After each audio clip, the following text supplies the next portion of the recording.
నేను శ్రీ శారదా జిల్లా పరిషత్ ఉన్నత పాఠశాల చిలకలూరిపేటలో చదువుతున్నాను. మరియు మొన్న 5వ తారీఖు మన మెగా పేరెంట్స్ మీటింగ్ 3.0లో మన ముఖ్య అతిథులు శ్రీ కోనిదెల పవన్ కళ్యాణ్ గారు విచ్చేసి రావడం మాకు చాలా సంతోషంగా ఉంది. అలా కాకుండానే రాకపోవడంతో మళ్ళీ మన అక్కడ ఎగ్జిబిషన్ పెడితే ఎగ్జిబిషన్స్ మొత్తం గమనించారన్నమాట.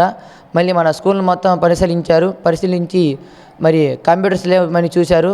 అలానే చూసి ఆయన సొంత డబ్బులతో మాకు 20 లక్షలు పెట్టి 25 కంప్యూటర్లు మరియు 25 కుర్చీలు మాకు సౌకర్యంగా వచ్చేవి ఇచ్చారు. అలా కాకుండా మళ్ళీ లైబ్రరీ అడిగితే లైబ్రరీ బుక్స్ దానికి 600 పైన బుక్స్లు ఇచ్చారు. మరి దానికి సంబంధించిన ర్యాకులు కూడా ఇచ్చారు.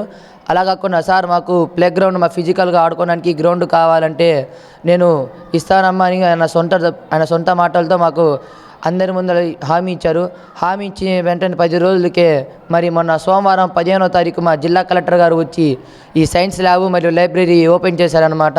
సార్ మీకు మా స్కూల్ నుంచి మా హెచ్ఎం మేడం తరపున అందరి తరపు నుంచి కృతజ్ఞతలు చెప్తున్నాం సార్. పవన్ కళ్యాణ్ గారు వచ్చినప్పుడు ఆయన మాట ఇచ్చారు, నేను నా సొంత నిధులతో మీకు కంప్యూటర్ ల్యాబ్ ఏర్పాటు చేస్తాను, లైబ్రరీ ఇస్తాను. అప్పుడు మీకు ఏమనిపించింది? నిజంగా ఈయన చేస్తారనిపించిందా?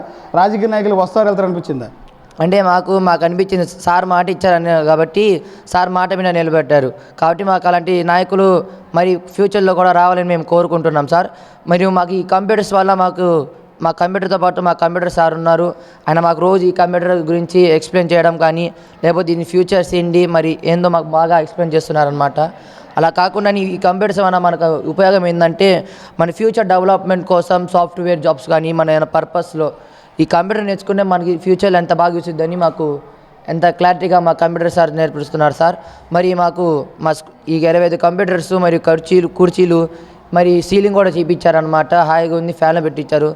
మరి అన్ని సౌకర్యాలు మాకు ఇచ్చిన శ్రీ కోనిదెల పవన్ కళ్యాణ్ గారికి మరియు మా జిల్లా కలెక్టర్ గారికి, ఎమ్మెల్యే శ్రీ పత్తిపారి పుల్లారావు గారికి, మరి మా హెచ్ఎం మేడం గారికి, రత్నజ్యోతి మేడం గారికి ధన్యవాదాలు చెప్పుకుంటూ థ్యాంక్ యూ.